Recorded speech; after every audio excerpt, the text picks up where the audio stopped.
Les voy a contar un poco de mi tesis doctoral que hice en Australia, como Fernanda dijo, y es acerca de raíces. Un tema que es importante pero muy difícil de trabajar con y más si se trata de hacerlo en el campo. Nosotros lo hicimos, este es el actor principal de mi tesis, este tractor, este aparato con el cual tomamos todas las muestras a campo. Bueno, la tesis la hice entre CSIRO, que viene a ser como un CONICET, una mezcla de CONICET de INTA de Australia, y la Universidad Nacional de Australia, que quedaba enfrente, cruzando la calle. La introducción es bastante simple porque es muy directa. ¿Por qué trabajar en raíces profundas? Bueno, básicamente porque pueden acceder a agua profunda, que de otra manera no sería usada por el cultivo. Segundo, porque puede incrementar la estabilidad de los rendimientos cuando la lluvia es incierta. Uno, a diferencia de la lluvia, puede saber cuánta agua hay en el suelo y muchas veces el rendimiento de los cultivos en Australia depende del agua almacenada más que de la lluvia durante la estación. No se va a evaporar porque está profundo y puede drenar, pero va a ser muy lento. Y otra cosa importante es que agua profunda, cuando digo profundo es más allá de 1 metro, ¿no? No es tampoco piensen tan profundo. Pero las raíces llegan a esos estratos de suelo en coincidencia con el comienzo del periodo reproductivo. Por lo tanto, pueden utilizar esa agua en vez de usarla en crecer vástagos de más y hojas y tallos, pueden usarla directamente en crecer grano. Entonces, la estructura de la presentación es muy simple. Trato de responder 2 preguntas. La primera es si existe variabilidad genotípica en profundidad de raíces en condiciones de campo. Y la segunda es si podemos detectar esas raíces profundas laburando un poco menos, usando temperatura de canopeo como un estimador de la transpiración. Para responder a la primera pregunta, lo que usamos fue sembrar genotipos muy contrastantes de trigo y algunos de triticale. Contrastantes que caían básicamente dentro de 3 grupos. A la izquierda tenemos los mutantes de los genes RHT, que estos son genes de enanismo, y al tener mutantes teníamos gradientes de altura de planta. Y el concepto, la idea que había detrás de esto era que siempre dibujo la alternativa interesante es roja, ¿no? Y el aburrido es el gris. El trigo común alto daría poquitas raíces y al mutarle un gen, hacer los tallos más pequeños, se ahorrarían asimilados en hacer crecer el tallo y tal vez daría raíces más profundas, tal vez. Al menos todo esto se vio en maceta, a campo no sabíamos. La segunda es inhibición del macollaje. Estamos acostumbrados a ver al trigo como una planta con muchos vástagos, muchas ramas, macollos. Pero ¿qué tal si le introducimos un gen que inhiba el macollaje, como el gen TIN? Podríamos tener trigos de un solo macollo, idealmente nunca sucede, pero tenemos 2, por ejemplo. Y la misma idea, tal vez al ahorrar biomasa en tallos podamos incrementar la biomasa destinada a raíces y tener raíces más profundas. Y la otra es incrementar directamente el vigor de las plantas. Esta es una exageración, una caricatura, pero dado por 2 fuentes. Una es trigos con vigor inicial más alto, que despliegan sus hojas más rápidamente. Eso se logró por selección. Y la otra es directamente introduciendo una especie distinta que es triticale, que es mucho más vigoroso.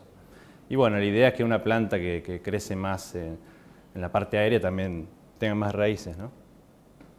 Entonces lo que hicimos fueron 3 experimentos, 2 de ellos en 2011, uno en 2012. En 2011 lo hicimos en 2 suelos, un suelo que era el Valley Range, que era muy malo, después veremos.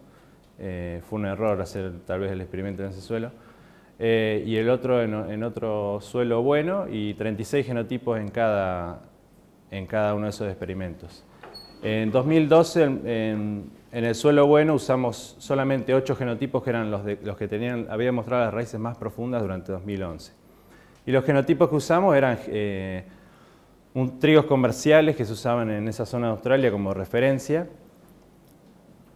Y bueno, los que nombré antes, los que tenían más vigor inicial, triticales, los mutantes de los genes RHT y los que inhibían el macollaje. Bueno, esto por ahí no tiene tanta relevancia, era para los locales de Canberra que conocían, bueno, esta era la parte donde hacíamos los experimentos a campo, perdón, el lugar donde donde estaba radicado era en Canberra. Esto es un barrio y bueno, a 15 minutos de donde trabajaba quedaba el campo experimental. Tuvimos 2 experimentos acá y uno acá, 1, 2 y 3. Este era el suelo malo y este el suelo bueno. Lo que medimos fueron básicamente 4 cosas, 2 de ellas sobre la tierra. Medimos biomasa en gramos por metro cuadrado y de esa biomasa la trillamos a madurez y supimos el rendimiento, y debajo de la tierra lo que medimos es la máxima profundidad de raíces, no se ve, ahí sí, y también la longitud total de raíces que había en 1 metro cuadrado de suelo. Eso es una estimación, ¿no? Pero fíjense las unidades, son kilómetros de raíces que tenemos en 1 metro cuadrado de suelo. Es la suma de toda la longitud que vemos acá. Para medir raíces lo que usábamos era este tractor con este equipo de 3 puntos montado atrás, que era un equipo hidráulico que lo que hacía era empujar un cilindro metálico que sacaba estos cilindritos de suelo que cortábamos cada 10 centímetros. Llegábamos hasta los 2 metros con esto, bastante fácil.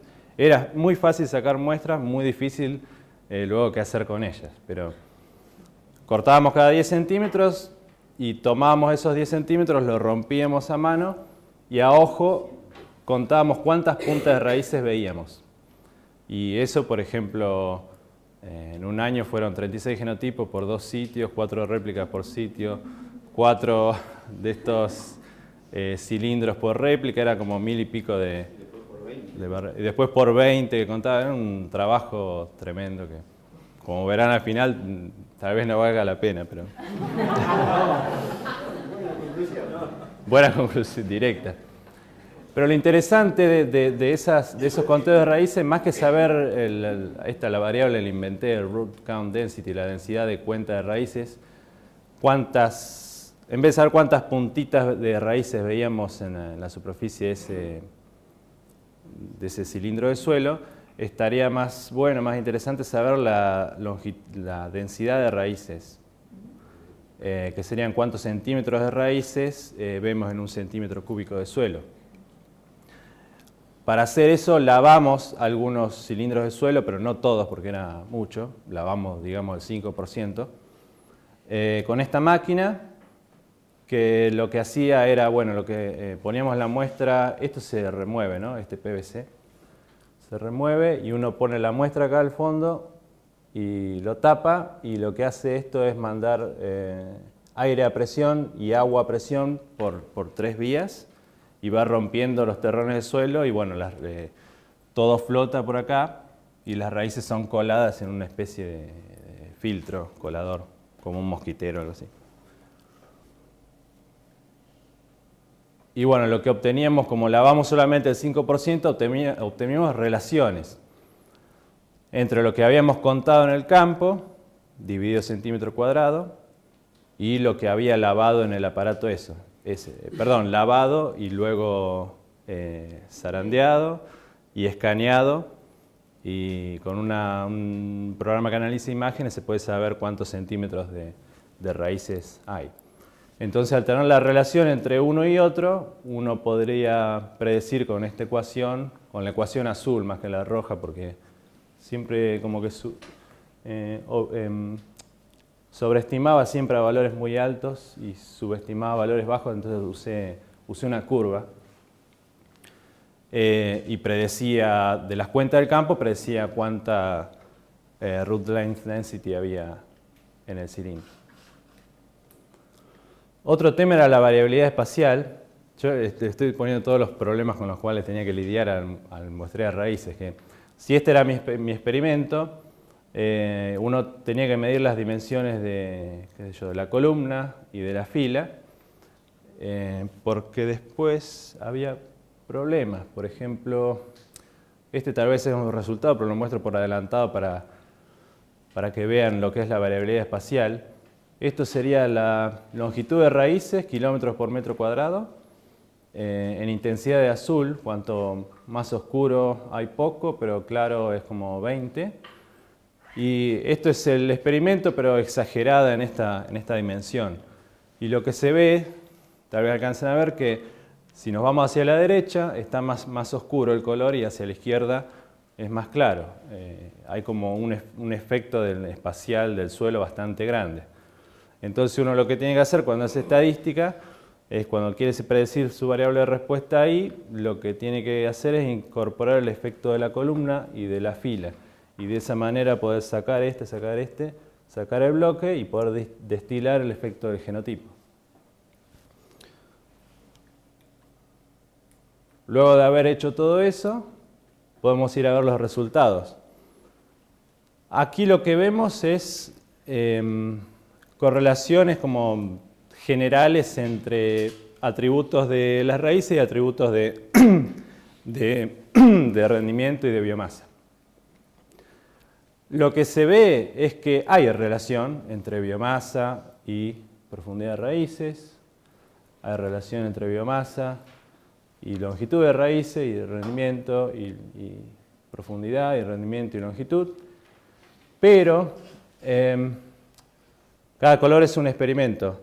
Pareciera que el conductor de esa variabilidad es el experimento, no el genotipo. Perdón, no aclaré. Cada puntito sería un valor predicho, después de un modelo estadístico, de ese genotipo. Si uno se para dentro de cada experimento y dice, a ver qué hace este genotipo sobre el rendimiento y la relación con las raíces, y no pasa nada, porque es una nube de puntos.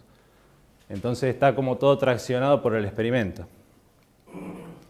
Quité esa información porque se hacía muy larga la presentación, pero bueno, hay diferencia en cuanto a este experimento le llovió mucho mejor que a este, porque fueron años distintos. Este fue el suelo malo que les dije, que malo, era mucho más compactado que este. La diferencia estaba más que nada dada por el experimento. Sin embargo, hubo un experimento, el experimento del púrpura, que es el experimento 3, en el que vimos que la longitud de raíces que estaba más allá del metro y 20 de profundidad correlacionaba bien con la biomasa, con el rendimiento y con el índice de cosecha. Esta es la proporción del peso total del cultivo, que es grano. Lo único que cambia entre este punto, este y este es el genotipo. Este es un valor destilado de genotipo. Así que aquí habría cierta promesa.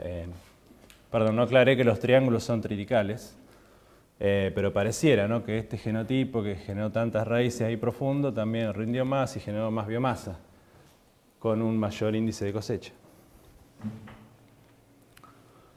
Pero la pregunta sigue siendo, ¿fueron los genotipos diferentes? Que esa era la primera pregunta que quería contestar. De todas esas longitudes de raíces distribuidas en el suelo, les muestro dos genotipos que parecían contrastantes. Este es un triticale y este es un trigo que era vigoroso, pero muy petizo, muy chiquito. Y vean el efecto del suelo. El verde y el naranja son dos experimentos distintos en suelo distinto. Y el experimento 3 fue en el suelo bueno, pero en un año que llovió más. Esto es para que vean que puede haber efecto de genotipo, pero el gran actor aquí es el ambiente. Es en este caso el suelo y la estación. Para hacer el análisis un poco más robusto, lo que hice fue juntar genotipos que eran similares y analizar esos grupos. Por grupos me refiero a juntar a los triticales todos juntos y a los trigos comerciales juntos y compararlos. Entonces vemos que esto es profundidad de raíces. El triticale produjo raíces un poco más profundas que los trigos comerciales, con un valor P del 10%, ¿no? Tampoco es un 5%. Acepté un 10%, uno siempre acepta 5%, pero me jugué a ver qué pasa con un 10%, siendo que había tantos errores en la determinación de raíces. También vemos que ¿recuerdan ese gen RHT que les dije que al mutarlo cambiaba la altura de la planta? Al tener trigos más petizos, todo el intermediate short. Al irnos hacia allá, lo que pasa es que la profundidad de raíces también aumenta. O sea, los trigos más chiquitos producen raíces más profundas. En biomasa, volviendo a la altura del trigo, se ve lo contrario. El trigo más alto produce raíces más profundas. Biomasa aérea solamente, sí. Y el triticale, bueno, por mucho produce más biomasa que el trigo comercial. Y luego el rendimiento, fíjense que se revierte. Es decir, el trigo alto produce más biomasa, pero menos rendimiento.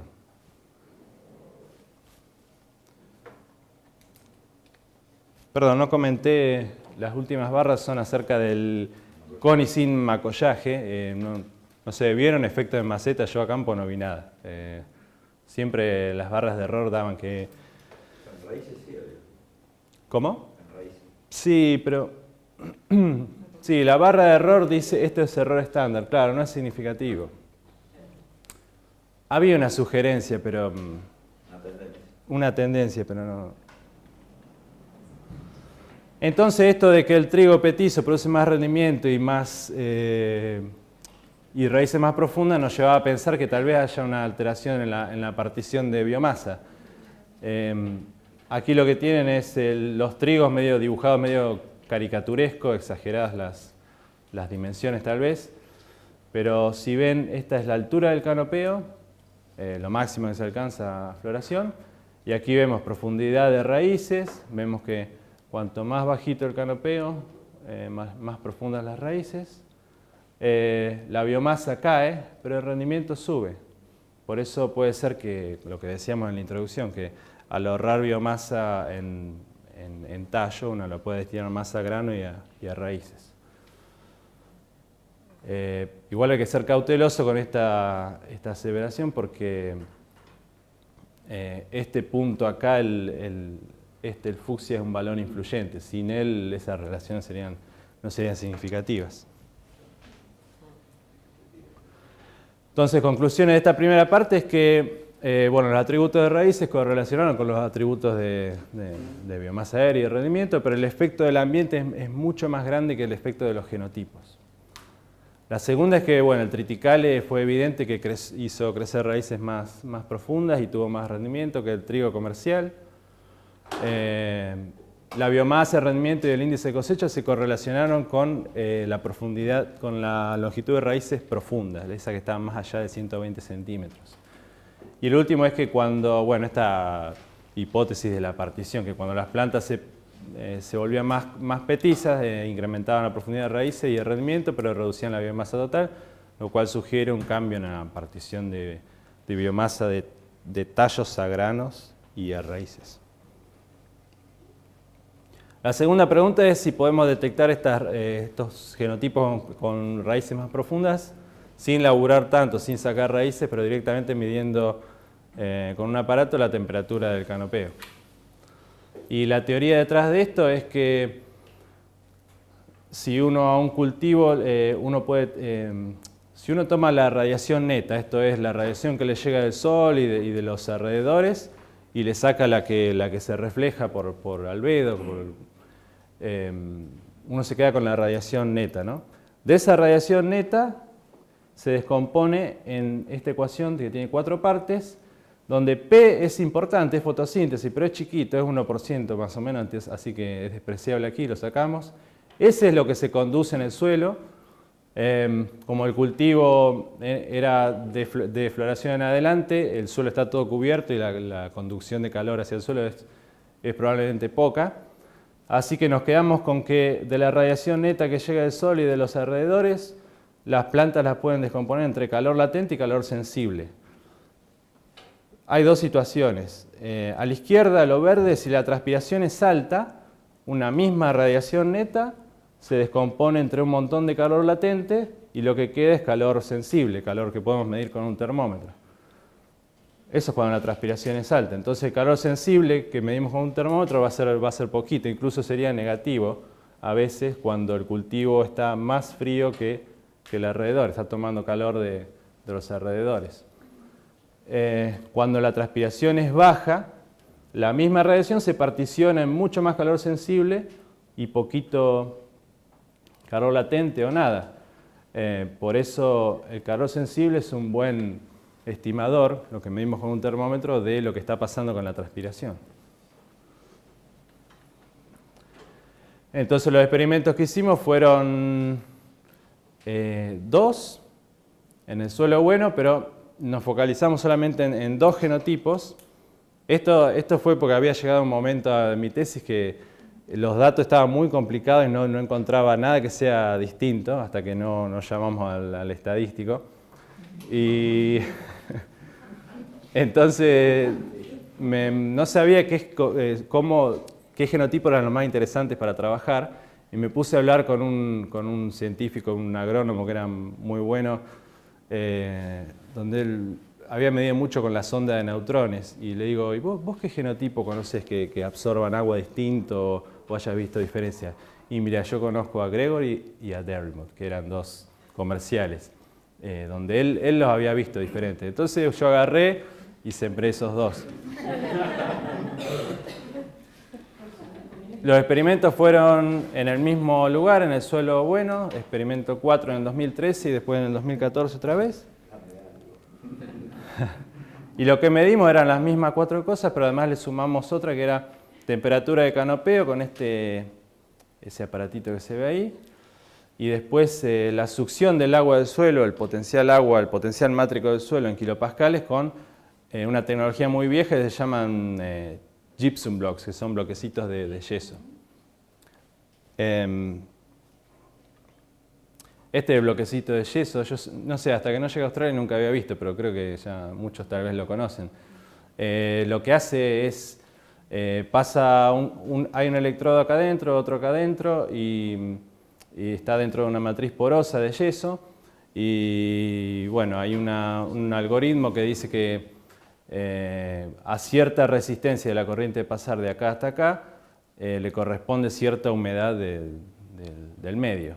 Así que uno puede determinar precisamente, no la humedad, perdón, la succión a la que está sometida el agua dentro de los poros, poro promedio de ese medio, con la resistencia. Y volvimos a usar el aparato hidráulico para instalar los sensores. Esta vez le habían hecho poner una especie de taladro, una cosa que giraba. Después fue de gusto, la verdad. Terminamos usando el mismo cilindro que usábamos para sacar raíces, pero mucho más fino. En vez de girar, que empuje nomás. Y bueno, en este caso giraba y lo que hacía era taladraba el suelo, hacía un agujerito. Y después el sensor está en la punta de este cable. Que bueno, lo empujábamos con una varilla hasta que toque el fondo y lo llenábamos un poco de tierra. Y después le echábamos esa mezcla que era muy importante, que eso se llama bentonita, es una arcilla que se expande, no sé, más de 10 veces cuando se moja. Entonces eso forma un techo en el agujero, de manera que después cuando llueve que el agua no corra de manera preferencial por ese agujero. Si no sería un desastre. Y estos eran los sensores infrarrojos de temperatura de canopeo. Estaban fijos, estaban ahí todo el tiempo. Como está bueno, no había cables. Esto, bueno, se puede hacer con un poco de plata, pero no crean que es tan caro. Los accesorios adentro hay una tecnología que se llama Arduino, que son bastante económicos comparado a otros y bueno, se pueden comprar en Mercado Libre y demás.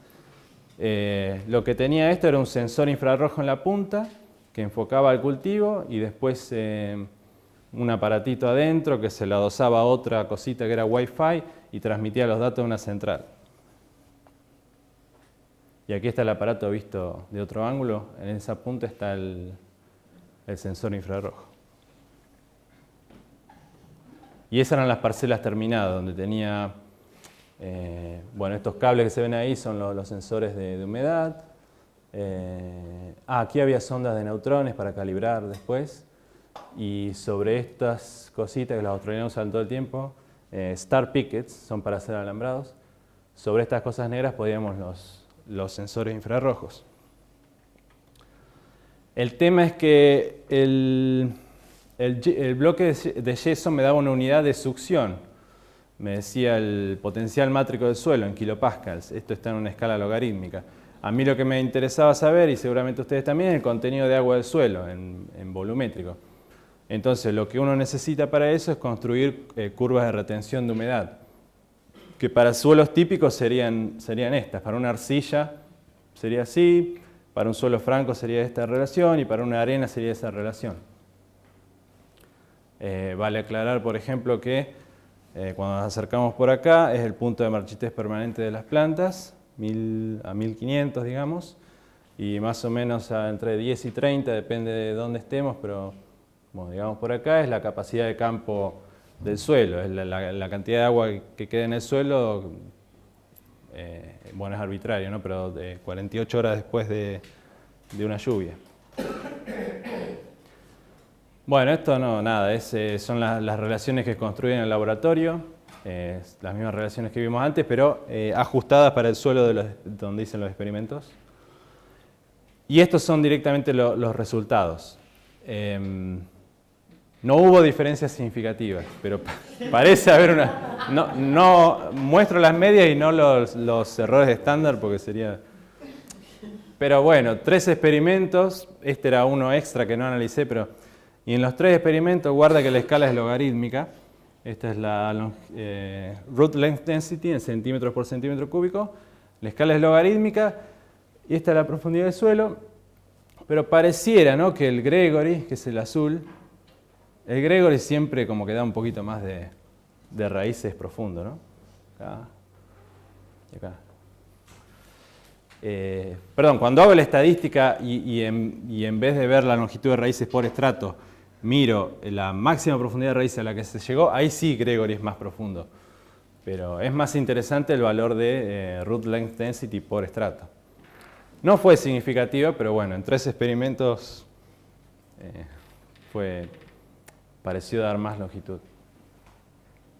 Lo que sí fue significativo es, bueno, utilizando los sensores que les mostré, calculé el agua acumulada que se usaba de antesis a madurez fisiológica por estrato. Y lo que se ve es que Gregory, el que pensábamos que tenía raíces más profundas, acumula más agua usada a 1 metro y, bueno, 1,20 m, 1,40 m, estos dos fueron significativos. Acá no fue significativo, como ven, de las barras de error, pero todo es como coincidente, ¿no? Gregory siempre usa más agua total y además usa agua más profunda. Además, lo cual esto es interesante para un ambiente mediterráneo, por cada milímetro extra de agua que usó Gregory, produjo más rendimiento a una tasa de 54 kilos de grano por hectárea por milímetro. Eso es comparable con otros valores de la bibliografía. Generalmente para trigo, cuando uno tiene en cuenta toda la estación, con cada milímetro de agua hace 22 kilos de granos por hectárea. Pero si uno se centra en el llenado de granos nomás, eso aumenta mucho debido a que todos esos asimilados, toda esa agua va a llenar granos, no va a crecer otra cosa. Entonces estamos con que Gregory pareciera tener raíces más profundas, absorbe más agua total, agua un poco más profundo, y esa agua la usa para poner granos con una alta eficiencia. Ahora, temperatura de canopeo, este es más complicado. Esta es la temperatura de canopeo un cachito antes de floración. Creo que floración había sido como 10 días después de esto. Así que acá está todo verde. Lo que se ve en azul brillante es la temperatura del aire. Acá tenemos día, noche, amanecer, todo. ¿Cómo sería? Esto es medianoche, 00. Mediodía. Medianoche, bueno, la escala mía no es muy detallada, pero sí, medianoche, mediodía. Lo que se ve es que... perdón, y esto es Derrimut y Gregory. Cada línea es una parcela. En promedio ven que la línea azul de Gregory está un poquito más abajo que la de Derrimut, por lo cual parecía ser más frío. Bueno, acá no, acá sí. Lo que vemos es que el momento que importa, que es alrededor del mediodía, los cultivos son más fríos que el aire, particularmente este día, que no lo muestro, pero tengo datos de qué tan seca está la atmósfera, un índice se llama VPD, y ese día el VPD era muy alto, entonces la atmósfera pedía mucha agua, las plantas tenían agua, transpiraban, y la temperatura de canopeo se hacía bastante menor que la del aire. Eso es antes de floración. Después de floración ya... No, perdón, llenado más mediano, tardío. Acá ya empieza a haber un poquito de senescencia y demás, entonces, bueno, el canopeo se vuelve más caliente que el aire. Pero Derrimut se calienta más que el Gregory. Más sí.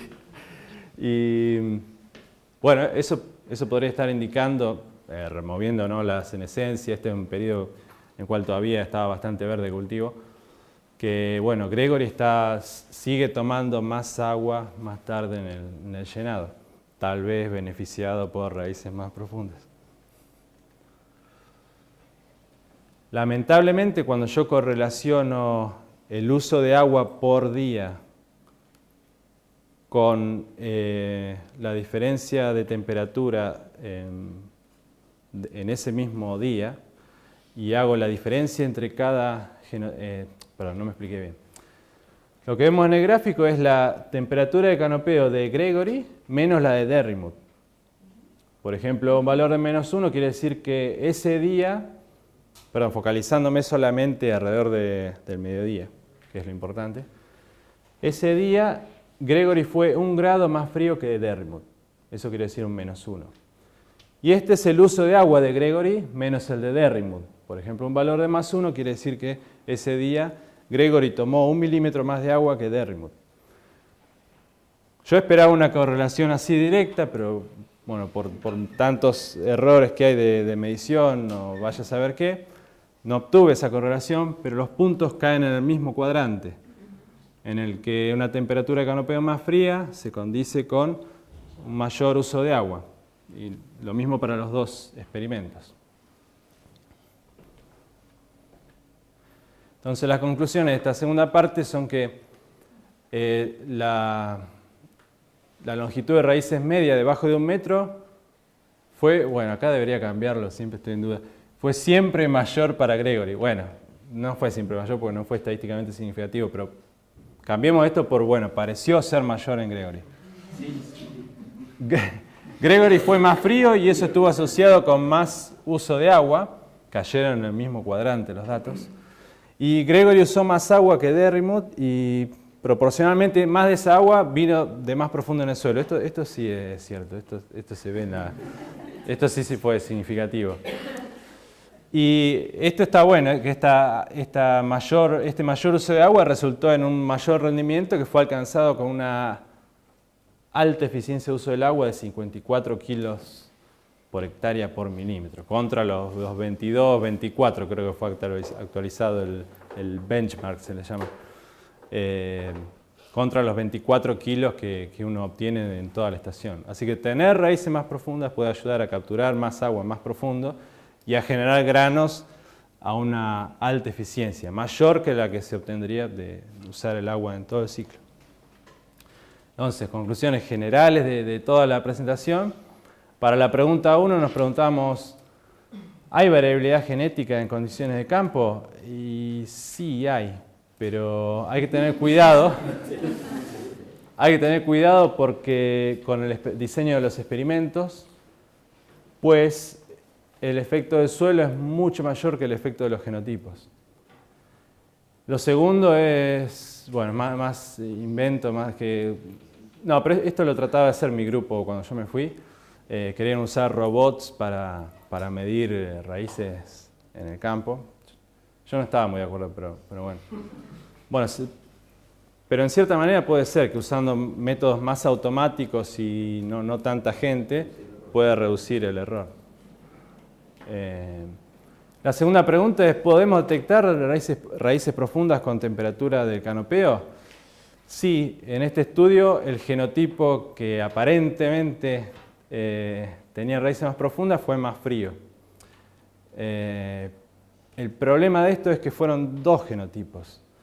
Y puede haber otros atributos del canopeo, por ejemplo la altura y la biomasa, que pueden influir sobre la relación temperatura de canopeo, consumo de agua. Así que también hay que tener cuidado. Ahí tendría que haber hecho el experimento con más genotipos, pero también hay una... ¿Distintos en canopeo los dos? Y el más frío era un poco más alto, así que va de la mano con esto.